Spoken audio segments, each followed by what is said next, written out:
In today's video, I'm going to show you how to insert a GIF into a PowerPoint presentation and control it. This setup takes just a few moments to complete. To start, open your PowerPoint presentation. This is where you'll be adding your animated GIF to enhance your slides. Next, you'll want to navigate to the Insert tab. This is located at the top of your PowerPoint window.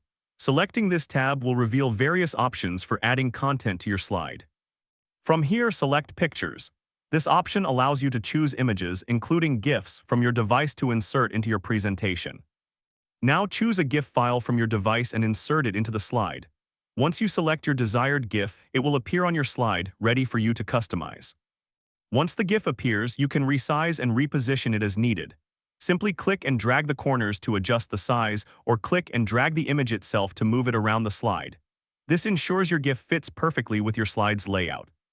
With that out of the way, review the GIF placement on the slide and make any adjustments if necessary.